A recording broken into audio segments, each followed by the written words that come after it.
Hey guys, this is Satya. Welcome back to Truth of Self. तो आज की video में हम बात करने वाले हैं, एक्सप्लेनेशन देने वाले हैं verses from verse 5 to verse 9। इन वर्सेस में हम बेसिकली जो 5 तरह के कलेश हैं उनके बारे में बात करने वाले हैं। उनके बारे में बताया है हमें पतंजलि जी ने। ओके तो सारी जो इंग्लिश में ट्रांसलेशंस या सब कुछ मैं स्क्रीन पे दे दूँगी, आप प्लीज़ देख लीजिए। मैं यहाँ पे हिंदी में एक्सप्लेन करने वाली हूँ एंड मैं कुछ इंग्लिश वर्ड्स यूज़ करूँगी ताकि जो डेली लाइफ में हम यूज़ करते हैं, ताकि बेसिकली अंडरस्टैंडिंग ईजी हो जाए आपकी। ठीक है, वर्स 5।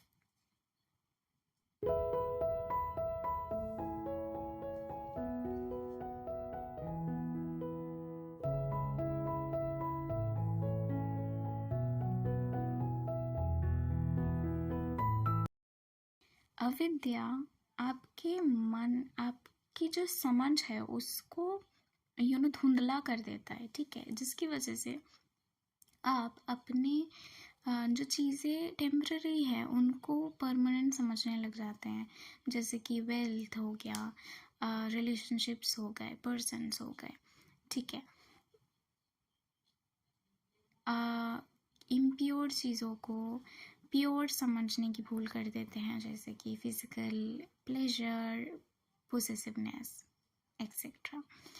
आप ये सोचते हैं कि दुख अगर आप सफ़र करेंगे तभी आपको सुख मिलेगा, जो कि अगेन गलत है।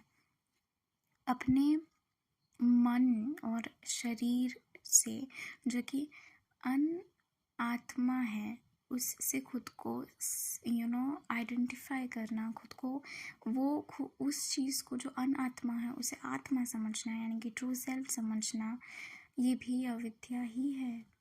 आई होप सो मैं समझा पा रही हूँ।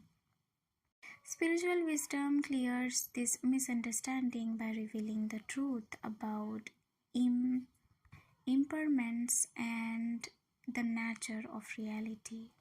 Verse 6.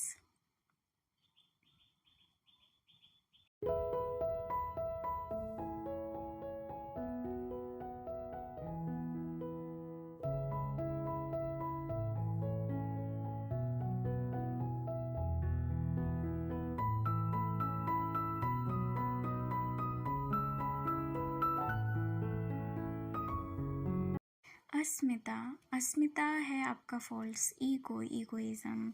खुद को ऐसे खुद के वास्तविक स्वयं को अपने थॉट्स, इमोशन और फिजिकल फॉर्म समझना।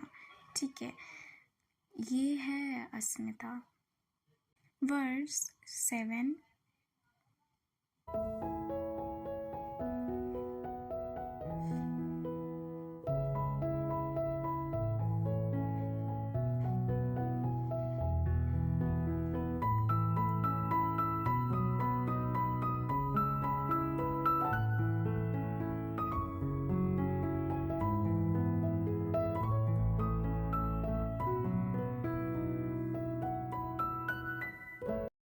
राग। जब आप कुछ अच्छा एक्सपीरियंस करते हैं, कुछ प्लेजरेबल एक्सपीरियंस करते हैं, तो आप उससे अटैच हो जाते हैं। ठीक है, और आपका मन चाहता है कि वैसे ही एक्सपीरियंस फिर से आए। ठीक है, वो जैसे वो समय कितना अच्छा था जब हम बच्चे थे। सो अटैचमेंट। ठीक है, जो वैसे अगर कुछ आपके साथ प्लेजरेबल अच्छा एक्सपीरियंस हो गया, आप वही चाहोगे। ठीक है, वही काइंड ऑफ सेम कंफर्ट, वही अचीवमेंट्स वापस से और उसे खो देने का डर आपको लगा रहेगा कि कहीं खो ना दूँ। Attachment bind us to the cycle of desire and dissatisfaction. हम कभी भी, जब भी किसी से अटैच होते हैं ना, हम कभी सेटिस्फाई नहीं होते उस चीज़ से। हमारा दिमाग हमेशा दूसरों में से, बचपन में तो ऐसा था, वो तो ऐसा कर रहा है, ऐसा मतलब समझ रहे हो ना, अटैचमेंट। राग। वर्स 8।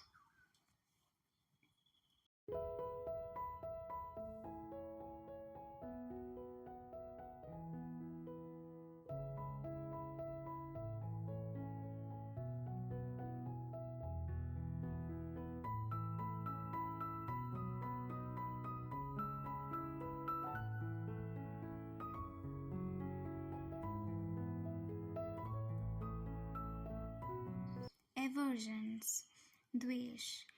द्वेष तब आप जनता है जब कुछ बुरा एक्सपीरियंस होता है आपके साथ, जैसे कि किसी ने लेट्स सपोज आपको कुछ बुरा बोल दिया और आप उससे नफरत करने लग गए। द्वेष, वो है द्वेष। ठीक है। फॉर एग्जाम्पल आपको कोई पेन हुआ है, सफरिंग हुई है, जिसकी वजह से आपको एक बहुत ही ज़्यादा स्ट्रॉन्ग डिसलाइक आ चुका है उस चीज़ के प्रति। ठीक है, तो वो है द्वेष। ठीक है, आप अवॉइड करोगे। द्वेष streams from attachment to pain, creating mental unrest. Verse 9.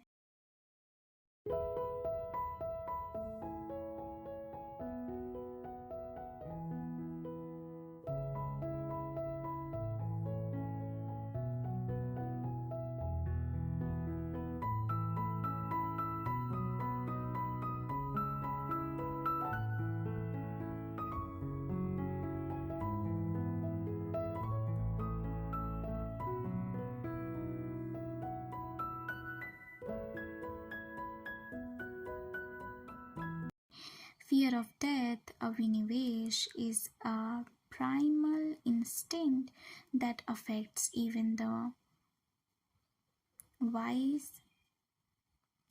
driving attachment to life. Together, these verses highlights the root of human suffering and offer insights for overcoming them through spiritual awareness. So guys, that's all for this video. I hope so आप सभी को समझ आ गया है। जो कलेशेस हैं सारे कलेशेस आपको अच्छे से समझ आ गए हैं। सारे जो इम्पॉर्टेंट थिंग्स हैं, मैंने break down of verses, simplify, ये सारी चीज़ें ना अच्छे से मैंने वीडियो के अंदर समझाया है। ठीक है, बिकॉज़ वॉइस ओवर के टाइम पे मेरे को कुछ डिफ़िकल्टीज आ गई थी, इसलिए ज़्यादा अच्छे से मैं समझा नहीं पाई। पर मैंने रिटर्न आपको स्क्रीन पे दिया है, सो मेक श्योर अच्छे से पढ़ें, उसको समझ लें। कुछ भी अगर क्वेश्चन हो आपका तो मुझे कमेंट्स में आप पूछ सकते हैं। Thank you so much for watching my video. Okay, I am off for today, bye bye.